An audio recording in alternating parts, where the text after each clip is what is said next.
చాలా సంతోషం. మరొక నూతనది దేవుడు మనందరి జీవితాలు అనుగ్రహించినందుకు ఆ దేవాది దేవుడికి మనం కలుగుతాం. ఈరోజు జన్మదినం జరుపుకున్న వారికి జన్మదిన శుభాకాంక్షలు, హ్యాపీ బర్త్డే టు యు. వివాహం జరుపుకున్న వారికి వివాహ దినోత్సవ శుభాకాంక్షలు, happy wedding anniversary. God bless you all. దేవుడి సంవత్సరానికి కూడా మిమ్మల్ని తన యొక్క ఆశీర్వాదాలతో మేళతో మీకు నడిపించుకుంటాం.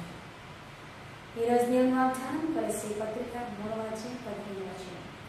క్రీస్తు అనుగ్రహించిన సమాధానము మీ హృదయంలో ఏరుచుండనిది, ఇందుకొరకే మీరు ఒక శరీరంగా పిలువబడుతుంది మరియు కృతజ్ఞులైనది.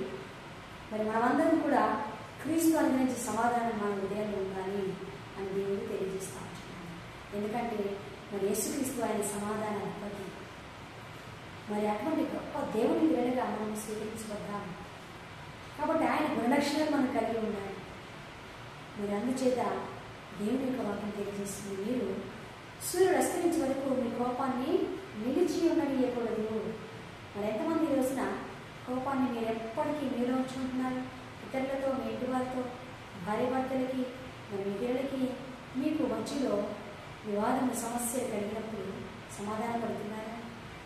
లేదా రోజుల తరబడి ఏళ్ల తరబడి అలాగే కోపాన్ని పెంచుకుంటున్నారా?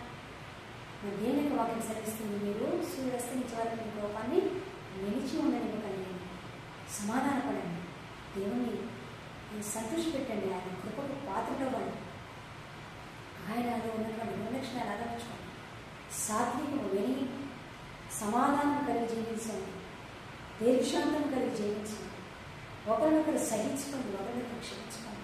ఎందుకంటే ప్రభు మన అపరాధాలను క్షమించాలి. ఆయన మనల్ని ప్రేమించి తన యొక్క ప్రాణాన్ని అర్పించాలి.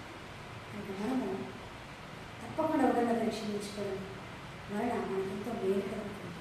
కాబట్టి గొప్ప దేవునికి సమాధానం మనందరికీ మన జీవితాల్లో ఉండి మనం నడిపించిన దాకా మనం దీవించి సహాయం చేయని దాకా ప్రేమ మా ప్రీతకు మీకు స్తోత్రం. మీ ప్రియ పిల్లలందరినీ దీవించండి.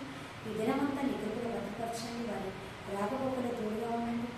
మంచి ఆరోగ్యాన్ని ఇవ్వండి, ఇబ్బందులను దూరపరచండి. అనారోగ్యంతో హాస్పిటల్లో ఉన్నవారిని స్వస్థతనివ్వండి. మరి సమాధానం లేని వారికి సమాధానం ఇవ్వండి. వారి భర్తల మధ్య, పిల్లల తల్లిదండ్రుల మధ్య మరి తండ్రి మీరు సమాధానం ఇవ్వండి. మరి సంఘంలో సమాధానం ఇవ్వండి. మీ బిడ్డ జీవితాల్లో సమాధానం ఇచ్చి నడిపించండి. మరి జన్మదినము మరి వివాహ దినోత్సవం జరుపుకుంటున్న వారికి ఈ నిండైన దీనులు ఆశీర్వాదం దయచేయండి. ఈ దినమంతా ఈ కాపులను అనుగ్రహించున్నాను. యేసు నామములో ప్రార్థిస్తున్నాను.